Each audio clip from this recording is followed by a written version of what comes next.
আগে হয়েছে যে ঘুরতে ঘুরতে মশা পুকুরে পড়ে গেল। सबके साथ खिलवाड़ चलता है, भोलेनाथ के साथ नहीं।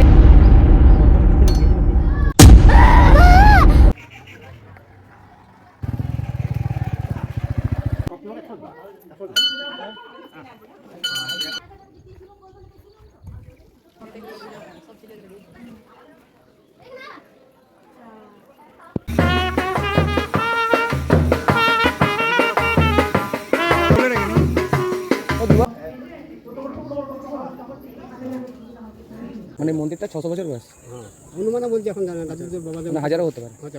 এটা আনুমানিক 600 বছর তো কম নয়, সেই আর কি। এটা প্রতিদিন প্রতিদিন প্রতিদিন নিত্য সেবা হয়, তার জন্য ব্যবস্থা করে দিয়ে গেছে। হ্যাঁ, পুরোহিত যে আমাদের জমি জায়গা দিয়ে গেছে আচ্ছা নিত্য সেবার জন্য। আচ্ছা, এই মন্দিরটা তো হাতে করে করা হয়নি শুনেছি আমি। না, এই জায়গার প্রতিষ্ঠা হয়েছিল নিজের থেকে হয়েছে না? হ্যাঁ, এটা অটোমেটিক।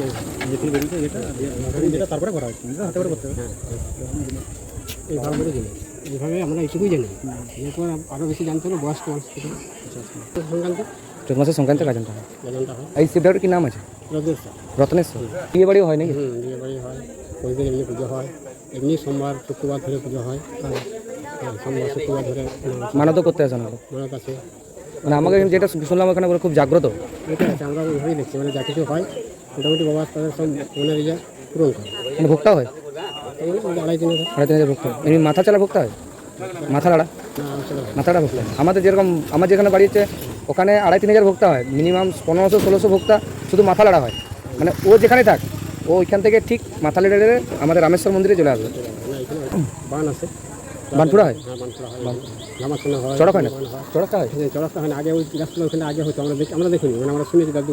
আচ্ছা আগে হয়েছে। আগে হয়েছে যে ঘুরতে ঘুরতে মশা পুকুরে পড়ে গেল। আচ্ছা হ্যাঁ, ছিঁড়ে পড়ে গেল। ওটা গাজন পুকুরেই, ওটা গাছ ওই মন্দিরেরই যে পুকুরে। দেখে ছিঁড়ে পড়ে গেল, তখন দেখেছি। তবে ওখানে শিবলিঙ্গ আছে, বিশাল আকার শিবলিঙ্গটা। ভিতরে ঢুকলে অনেকটা ঘুরতে হবে ভিতরে, এমনভাবে হয়েছে ইয়েটা। এখানে এটা গেলে একটু ভয় ভয় লাগে। আচ্ছা, হ্যাঁ, শিব ঠাকুরের গুমঘর একটু ভয় করে কি হয়। শিবলিঙ্গটা এত ভয়ঙ্কর, মানে এটা গেলেই একটু ইয়ে লাগে। এইরকমই মন্দির, ও রং টং কিছু নাই, বনের ভিতরে আছে। আচ্ছা, এখন ওগুলো বন নাই, এখন সব ডাউন হয়ে গেছে। তারা মানে নিচে নেমেছিল বলতে কি ওই গম্ভীর নিচে নেমেছিল? গম্ভীরে নেমেছিল, মানে কতটা নিচে গেছিল কি জানো? হ্যাঁ, সবগুলো রং করা আছে, নিচ পর্যন্ত রং করা আছে, কিন্তু চূড়া পর্যন্ত রং করা আছে। যে ভেবেছিল যে ইয়ে করে দেবো, রং করে দেবো বা ইয়ে করবো, সেটা ইয়ে হচ্ছে না। এমনি ইয়েও এসেছিলো, মোটামুটি লোক এসেছিলো, হ্যাঁ, যে ভিতরে ঢুকে ইয়েও করেছিল। তারা মেশিন টেশিন এখন নানা রকম থেকে তো একটু কুয়ো আছে, ভিতর দিয়ে কী আছে আমরাও জানি না, কেউ জানে না। কুয়ো আছে? হ্যাঁ, রমেশ্বরই জানে ভিতরটায় কী আছে, আমরাও জানি না। আমরা পুজো করছি। গম্ভীরের ভিতরটা, হ্যাঁ, মন্দিরের ভিতরে যে কী আছে মানে কেউ এখন পর্যন্ত লাগাল দেখতে পায় না। না, এখন পর্যন্ত কেউ কিছু দেখতে পায় না। এটা না জানাটাও ভালো।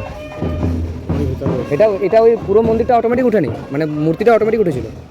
এটা তো নাই কিছু মূর্তি দেখবে, ঠিক আছে। মূর্তি নয়, গুমঘরটা এসেছিল। হ্যাঁ, ওই কুয়োটার ভিতরে যে কী আছে আমরাও জানি না। ও, বুঝলে?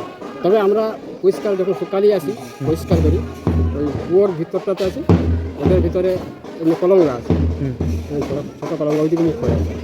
ওখানে একটা শিব দুর্গা মূর্তি আছে, কলঙ্কাটা। কলঙ্গা শিব দুর্গা মূর্তি। ওখানে শিব ঠাকুর দাঁড়িয়ে আছে, তিনশোটা নিয়ে। ওটা কী ধাতু মতো, ওটা ফাঁকা হলে বুঝবো। শিবলিঙ্গ লিঙ্গ ওসব কিছু বুঝতে পারবে, জানি না যে শিবলিঙ্গ আছে বলে। এটা শিবদুর্গার মূর্তি আছে, এটা কলঙ্কার মতো করা আছে। খান করা আছে। ওটা কি মানে পুরো আগেকার দিনে ওইরকমই হয়ে আসে না, ওইরকমই হয়ে আসে ওটা। তারপরে কী করেছে এবারে বলুন তো। হ্যালো ফ্রেন্ডস, তো আমি আবার আপনাদের জন্য বাঁকুড়া জেলাতে আবার একটা নতুন মন্দিরের খোঁজ করে নিয়ে আসলাম। মানে এদিকের জন্য হয়তো পুরনো, আমাদের ওদিকের জন্য নতুন। মোগলি দেখতে পাচ্ছেন দাঁড়িয়ে আছে, মোগলিকে নিয়ে বেরিয়ে গেছি। তো এটা হচ্ছে বাঁকুড়া জেলার জগন্নাথপুর বলে একটা জায়গা। এখানে রত্নেশ্বর শিবের মন্দির। এই শিব ঠাকুরের নাম হচ্ছে রত্নেশ্বর। এই মন্দিরের বয়স হচ্ছে 1000 বছর, বেশি আরও। আমি এখানে একটা পুরোহিতকে দেখলেন, যে পুরোহিতকে জিজ্ঞেস করলাম, উনি বললেন যে এটা আরও অনেক বেশি বছর পুরনো। আর এই মন্দিরটা কোনোভাবে বানানো হয়নি, এই মন্দিরটা এখান থেকে মাটি ফুঁড়ে উঠেছিল। আর দেখতে পাচ্ছেন মন্দিরটা রং হয়নি। তো এই মন্দিরটার গম্ভীর আছে, মানে এখানে কোনো মূর্তি নেই বলতে এখানে একটা গম্ভীর আছে, ওই গম্ভীরের ভিতরে অনেক সরকার থেকে লোক পাঠিয়েছিল গম্ভীরের ভিতরে কি আছে, মানে রিসার্চের জন্য এসেছিল, কিন্তু ওরা এখানে কোনো ফল পায়নি, প্লাস ওরা ভয় পেয়ে গেছিলো, ভয় পেয়ে এখান থেকে চলে গেছে। মানে এখানে লোক দেখে বুঝতে পেরেছিল যে এখানে ভয়ে ওদের অবস্থা খুবই খারাপ হয়ে গেছিলো, তো ওরা এই ভেবে এখান থেকে চলে গেছে। দ্বিতীয়বার কিন্তু আসেনি, অন্তত 10 বার এখানকে ওরা এসেছিল। তো যাই হোক, তো মন্দিরের এখানে আত্মারা দেখতে পাচ্ছেন, এখানে গাছগুলোও দেখতে পাচ্ছেন অনেক বছর বয়স পুরোনো। আর আমি যে গাছটা নিচে বসে দাঁড়িয়ে আছি এটাও অনেক দিনেরই পুরনো। তো দেখতেই পাচ্ছেন নিম গাছের গোড়াটা দেখে। তো এইখানকে একবার আসুন, আর এটা খুব জাগ্রত মন্দির। মানে এখানে ব্যাপারটা হচ্ছে যদি কোনো মানত করা হয় তো সেটা হবে কি, সেটা হতেই হবে, মানে এতটাই জাগ্রত। আর এখানে আগে চড়ক হতো, এখন চড়ক বন্ধ হয়ে গেছে, কারণ চড়কটা যখন এখানে পুকুরের মাঝে বসাতো তো চড়ক ভেঙে গিয়ে জলে পড়ে গেছিলো, তো সেই থেকে চড়ক এখানে বন্ধ হয়ে গেছে। প্রায় 500 বছর আগে চড়ক কিন্তু এখানে বন্ধ হয়ে গেছে। কিন্তু এখানে বানফুড়াটা আছে, বানফুড়া মানে আপনারা জানেন যেটাই গলা দিকে পুড়ে, জিভ দিকে পুড়ে, গালে পুড়ে, বানফুড়া গাজনটা কিন্তু এখানে আছে। তো মোটামুটি মন্দিরের এখানে বুঝতে পারছি। আর এখানে একটা বিয়ে বাড়ি হচ্ছে, আমরা এমন দিনে এসেছি এখানে বিয়ে বাড়ি। ভিডিওটা বানাতে আমাদের একটু লেট হয়ে গেল, কারণ এত মাইক বাজছিল এখানে, মানে বাজনা বাজছিল, আমরা মানে আমার সাউন্ড যেতই না। আর বেড়াতে যেহেতু আমি এসেছি, আমি যদি আপনাদেরকে না পুরো বিস্তারিতভাবে জানাই তাহলে তো আপনারা বুঝতেও পারবেন না যে খেপা কোথায় গেল, কী করলো। আর মন্দিরটা মোটামুটি অনেকটাই বড়।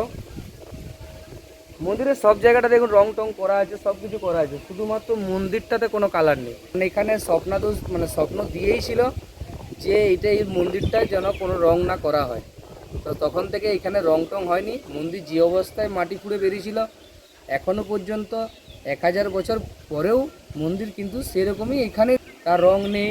দেখুন ভালো করে, কোনো ভাঙা কোথাও ভেঙে পড়ে গেছে তাও দেখতে পাবেন না। মোটামুটি আমার জায়গাটা এসে খুবই ভালো লাগলো। আর আপনারাও ঘুরে যান, বাঁকুড়া জেলার মানুষ বাঁকুড়ায় ঘুরবে, এটা তো স্বাভাবিক। আর এখন আমরা আছি দুর্গাপুরের খুবই কাছাকাছি, আর কিছুক্ষণের মধ্যে আমরা এখান থেকে বেরিয়ে যাবো সোজা আসানসোল। তো এর মাঝেও যদি আমরা কিছু দেখতে পাই তো আমি আপনাদেরকে জানাবো, কারণ আমার এগুলো খুব ভালো লাগে। পুরনো জিনিস জানানোটা আগে হয়তো ছিল না, ক্যামেরা মোবাইল বেরানোর পর জানাচ্ছি। তবে একটা জিনিস বলে আমার মানে ভিতরটা খুবই লাগলো যে অনেক মানুষ এসেছিলো এই গম্ভীরের ভিতরে কি আছে। এখানে গম্ভীরের ভিতরে একটা মাত্র শুধু কলঙ্গা আছে, যেখানে একটা শিব ঠাকুর আর একটা দুর্গা ঠাকুরের জাস্ট ছোট মূর্তি আছে। আর তার নিচে কি আছে জানা জানি। আর ওখানটায় অনেকটা জল আছে, ওই জলটাও মানে কোনোদিন শুকায়নি, যে ভিতরে কি আছে মানুষ দেখবে। তো যা করে যা নেমেছিল তারা খুবই ভয় পেয়ে এখান থেকে চলে গেছে, কারণ বিজ্ঞান কোনোদিন এইসব বিশ্বাস করে না। মানে আমরা বিশ্বাস করলো, বিজ্ঞান বিশ্বাস করে না, তার জন্য ওরা নেমে দেখতে গেছিলো, ওদেরকে বিশ্বাস করে দিয়েছে, ওরা ঘর চলে গেছে। আর এটা সরকার থেকে মনে হয় কিছু ব্যবস্থা করা হয়নি। এখানে সোলানার থেকে এই মন্দিরের সব কিছু করা হয়। আগে একজনকে এখানে রেখেছিল ঝাড় দেওয়ার জন্য, পরিষ্কার করার জন্য, তাকেও নাকি আর দেখতে পাওয়া যায়নি বলছে, হয়তো কিছু করেছিল, দেখতে পাওয়া যায়নি। আর আমাদের কালভৈরব বাবার মূর্তি একদম সামনেই, একদম মন্দিরের গেটেই দেওয়া আছে। আর দেখতে পাচ্ছেন ওখানে আছে, আমি আপনাদেরকে তো দেখিয়েছি ভিডিওতেও, কালভৈরব বাবাও এখানে আছেন। কিন্তু এখানে কোনো শিবলিঙ্গ, কোনো মূর্তি কিছু নেই। পুজো হয় এখানে, বিয়ে বাড়িও হয় এখানে, মানত করলে আশা পূরণ হয়। তো আপনারা আসুন, রত্নেশ্বর বাবার মন্দির থেকে বেরিয়ে যান। আমার তো খুবই ভালো লাগলো। বাই বন্ধুরা। তো একবার